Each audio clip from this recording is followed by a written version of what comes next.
This is the instructional video for the elaborate stage of the safety unit. And if you look at the elaborate stage, there are three sections: the safety rules, the safety symbols, and the science equipment. So this is just one video to explain all of them. I'm not going to make a separate video. So the teacher will decide whether these are each an individual grade, or if they're not a grade, if they're right, wrong grade, if they're participation points. It's totally up to the teacher. This is practice before the test, okay? So what I would do is make sure you get out your notes that you took in the explain section for the safety rules, symbols, and equipment. And you can use those notes to help you complete these handouts or these practice sheets. And I would pay attention. What I would do is I would take the safety rules practice sheet and I would do it without looking at my notes, making a note on which ones I had to guess, which ones I didn't know at all, because those are the ones you're going to have to study for. If you already know one of the rules or one of the questions, then you know it and you don't have to spend as much time. But these practice sheets are a tool to help you realize what you know and don't have to study very hard, and what you really need to study hard. Okay? So let's take a look at the safety rules handout. Mine's going to be color. We can't copy in color. It will be in black and white. So it says, answer the following in complete sentences. Make sure you restate the question in the answer. I don't need a paragraph. A couple of sentences are great. So you're going to evaluate panel 1, and you're going to answer these 2 questions. Okay? And then you're going to go to panel 2 and look at the questions. They are different, and answer those 2. And then you're going to go to panel 4, and you're going to answer those 2, okay? You're going to take this back to the teacher along with this handout, and you're going to get your teacher's initials. And again, she will decide whether she's going to take points for participation or right, wrong. At this point, if you can use your notes, you should be getting 100% if this is a right, wrong, okay? And again, if you don't know the answers to your safety rules, then I would make a mark and make sure that you study those hard, okay? I'm going to tell you that science is a tough class.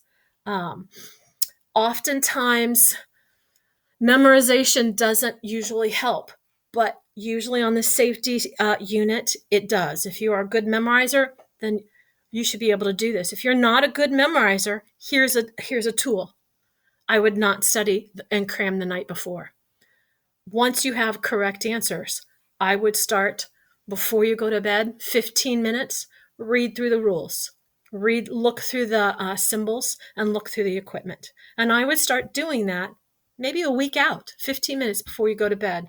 So your subconscious thinks about that when you're sleeping.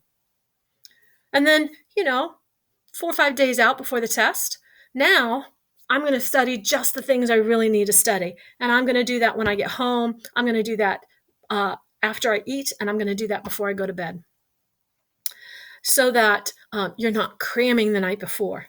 A lot of us have test anxiety, and cramming the night before just heightens that anxiety. And because of that anxiety, you can't remember long term, and you will black out because of those things that you studied out because of your anxiety.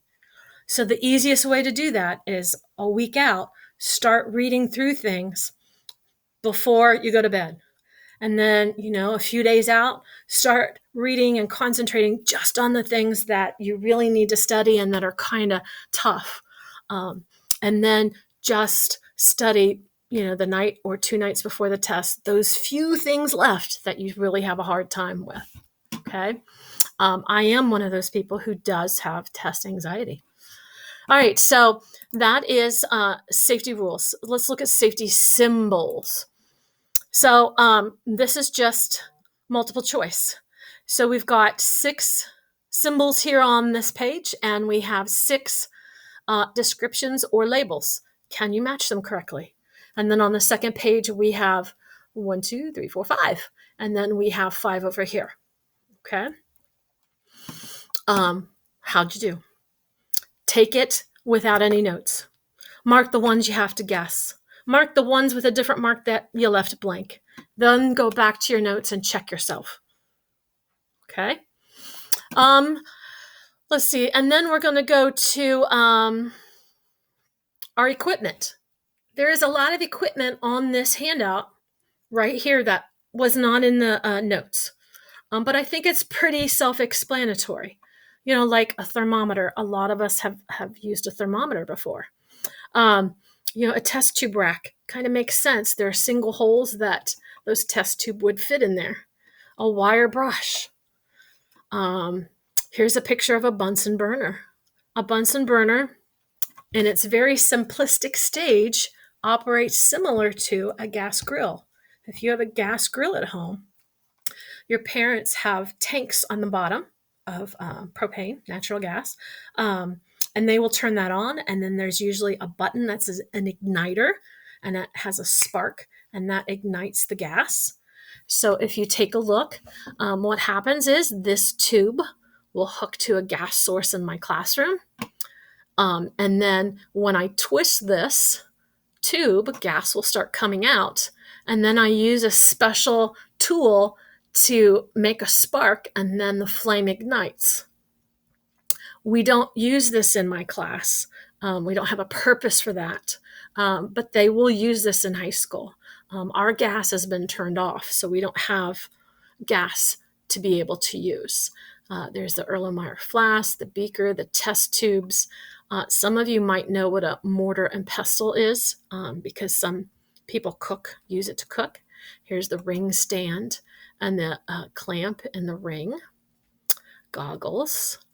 We can talk later about the wire gauze, the triangle. We don't have evaporating dishes in middle school. They probably have those in high school. Watch glass. I don't have a glass one. Maybe I do. There's a triple beam balance. These are pipettes. This looks exactly like my pipette because it's plastic. This is a different kind of pipette. We won't use this, and we won't use this one. We won't use the wells. Okay. So most of the stuff, half and half, we've covered before. There's the test tube holder, and the tongs, forceps, the tweezers. Okay. There's the funnel. Scoopula, it's pretty cool. It's just a way of getting small amounts of a solid, a powder out. I don't think we have those. But your job is to read the clue. Hold 100 milliliters of water. Well, there's lots of things here that could hold 100 milliliters of water. Is 100 milliliters of water real precise? If that doesn't help you, then take a look at the word that's scrambled up, and that might help you. I wouldn't do that first. I would look at the clue and see if you can use the clue in your notes to figure this out. Measuring 27 milliliters of a liquid. So that's more precise than 100 milliliters. So, wonder what that could be. Okay.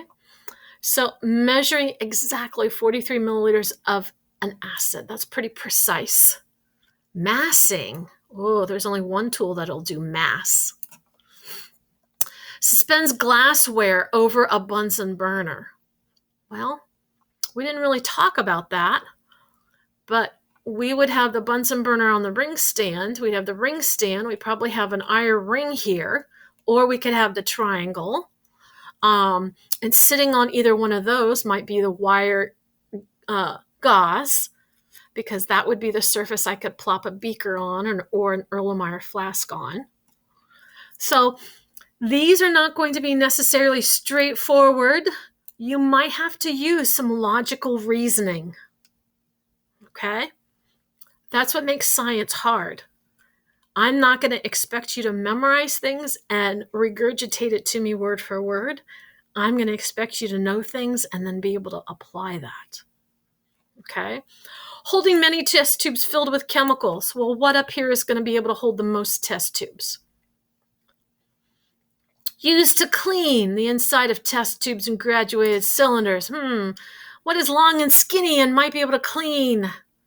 I could cheat and I could go directly to the word on the scrambled word, but I'm not going to have scrambled word on the test. I'm going to have something more like this on the test. I'm going to expect you to reason and logic through things. Some of it you'll be able to memorize. Others, you're going to have to think about what it says and what you know and see if it applies up to a question. Okay? All right. So we talked about each of these, using the practice sheets as a tool to figure out what you know and what you don't know, and taking what you don't know and start studying it a week out from a test. And when I say study, I'm not saying give me 2 hours.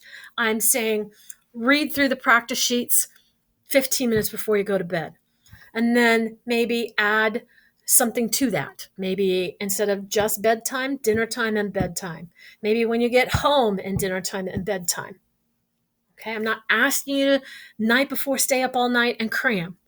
Because if you are somebody who has test anxiety, that's just going to make it worse. Okay? You want to be calm, cool, and collected for that test. You don't want to heighten your anxiety. All right, so that is the elaborate stage. Remember, the teacher may or may not choose to, grade for participation or for right and wrong. If it's right and wrong, you've got all the notes. You've got hints. So technically, if it's a right or wrong kind of grade, you should get 100% on all of them. All right.